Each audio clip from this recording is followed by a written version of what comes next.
Disney Pixar Cars 5-minute racing stories. A new racer! It was the first race of the season. Fans cheered as the cars headed toward the finish line. Out in front was number 95, Lightning McQueen. Lightning's friends Bobby Swift, Carl Weathers, and Brick Yardley followed close behind. With a final burst of speed, Lightning surged past the finish line for the win. Ka-chow! Lightning's season was off to a great start. He kept winning races.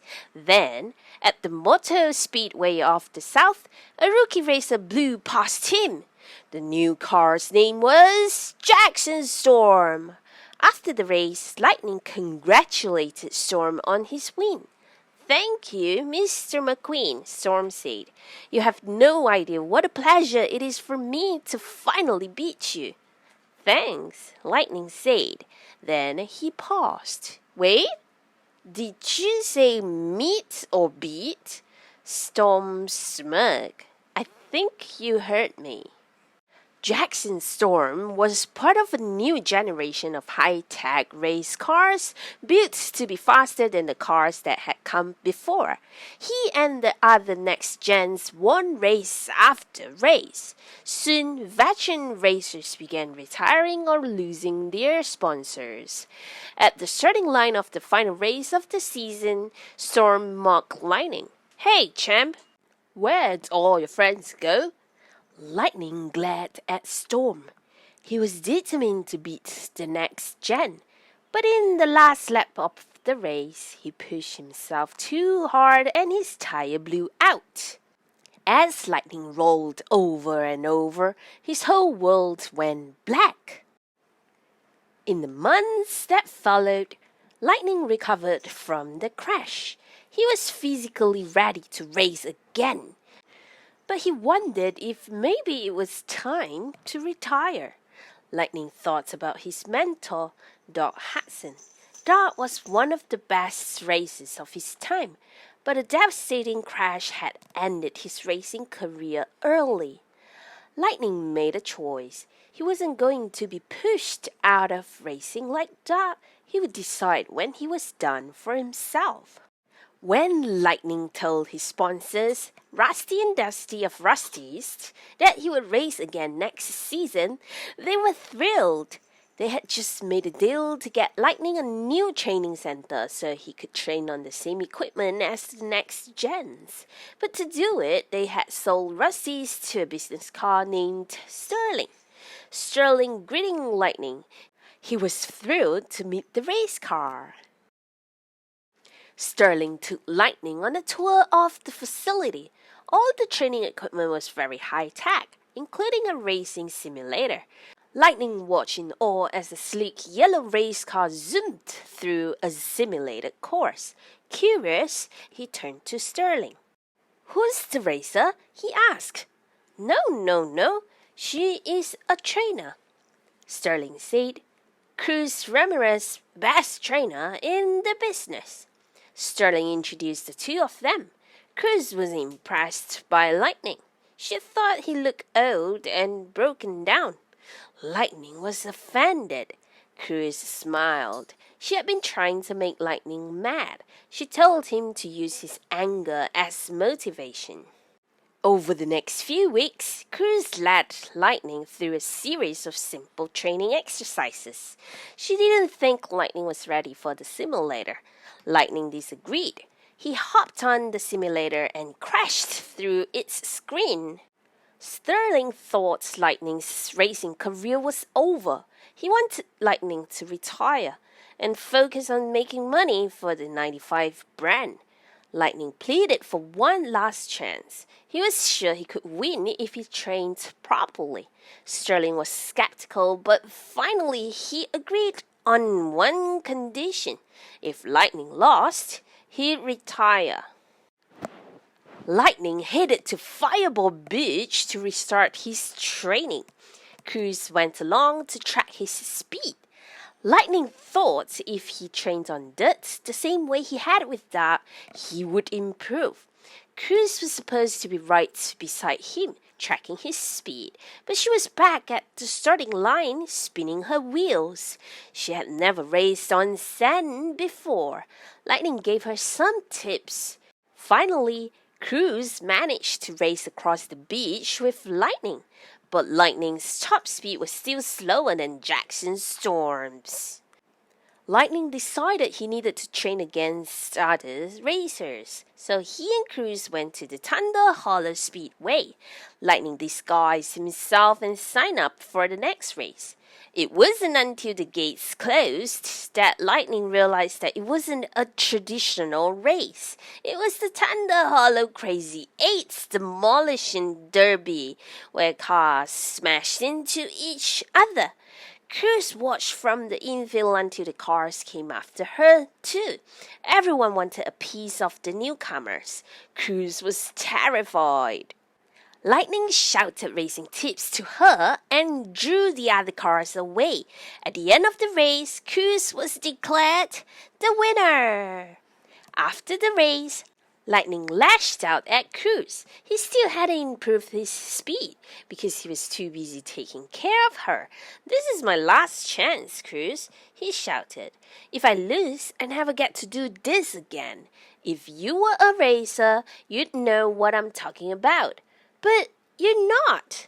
Cruz turned away. She explained that she had always wanted to be a racer, but in her first race, she had felt out of place. The other cars were bigger and stronger than she was. When they started their engines, "I knew I could never compete. I just left," Cruz said. Lightning apologized. He hadn't meant to hurt Cruz's feelings. The next day, Lightning and Cruz went to the famous Thomasville Speedway. Lightning wanted to ask Doc's old crew chief, Smokey, to train him. When they got there, they met Smokey. Three of racing's biggest legends, Junior Midnight Moon, Riva Scott, and Louis Barnstormer Nash, were there too. Lightning told Smokey that he didn't want to end up the same way Doc had. Smokey led Lightning to his garage. The letters Doc had sent him while he was Lightning's crew chief hung on the wall. Smokey smiled. "Racing wasn't the best part of Hal's life. You were." Smokey agreed to train Lightning if he faced the facts. He would never be faster than Storm, but he could be smarter than he was. Smokey asked Cruz to stand in as Jackson Storm during Lightning's training. The legends modified Cruz for racing. She revved her engine and practiced her trash talking. Smokey trained Lightning the same way he had trained Doc Hudson. The other legends helped too. They did sprints and drills to practice getting through a crowd of racers. Smokey put Lightning and Cruz in a field of stampeding tractors. He was hard on Lightning and challenged him to push himself. After weeks of training, it was nearly time for the big race, but Smokey had one more test for Lightning, an all-out race against Cruz. The two stayed close together around the track. As they neared the finish line, Lightning gave it everything he had, but it wasn't enough. With a burst of speed, Cruz crossed the line ahead of him. Lightning couldn't believe it. How had he lost? Finally, the day of the Florida 500 race arrived. Lightning felt nervous as he got into position. His whole racing career was on the line. The starting flag dropped and the race began. Smokey and Cruz cheered Lightning on over the headset. Suddenly, Lightning heard Sterling talking to Cruz. He told her to go back to the training center where she belonged. She was a trainer, not a racer. Lightning had said the same thing, but he realized he was wrong. Cruz had been awesome on the simulator, on the beach, and on the track at Thomasville. She'd always been a racer at heart. Suddenly, there was a crash right in front of Lightning. He turned and headed for the pit. Lightning asked Cruz to meet him there. The pit's crew started working on Lightning, but he told them to work on Cruz instead. The crew gave Cruz new tires, a paint job, and the number 95. Cruz was completely confused. Lightning smiled. He wanted to give her the chance to show the world that she was a racer. Sterling was furious, but Cruz hit the gas and raced to catch up with the pack. As Cruz sped around the track, Lightning gave Smokey advice to pass along to Cruz. Finally, Smokey passed Lightning. The crew chief hits it. Lightning coached Cruz around the track, reminding her of all she had learned. He told her to remember what it was like racing through the herd of tractors. If she saw a gap between cars, she had to take it. Cruz saw an opening and shot through. The crowd began cheering for the new 95. With only a few laps left, Cruz moved up until she was just one car behind the leader, Jackson Storm. Storm dropped back to taunt Cruz. He didn't think she deserved to be in the race. She would never be a racer. Storm's words hit Cruz hard and she slowed down, falling behind Storm. But Lightning wasn't about to let Cruz lose. He knew that Storm was just scared of her. Lightning urged her on. He believed she could win. Cruz felt her confidence return and sped up until she was right behind Storm. The next gen tried to lose her, but he couldn't. Just then, Cruz made a move to pass Storm on the outside. Storm viciously slammed into her, pushing Cruz into the wall. He wanted her off the track. Driving up the wall, Cruz flipped over Storm. She came down in first place and sprinted across the finish line. The crowds went wild.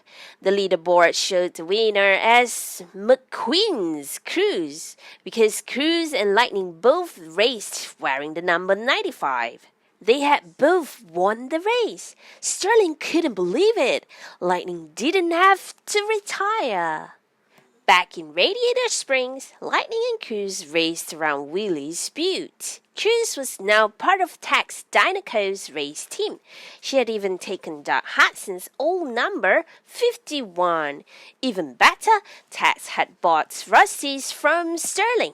Lightning and Cruz were teammates. Lightning knew now that whether or not he raced again was up to him and nobody else. He might want to race again someday, but for now he had a job to do. It was time to get Cruz ready for her next race.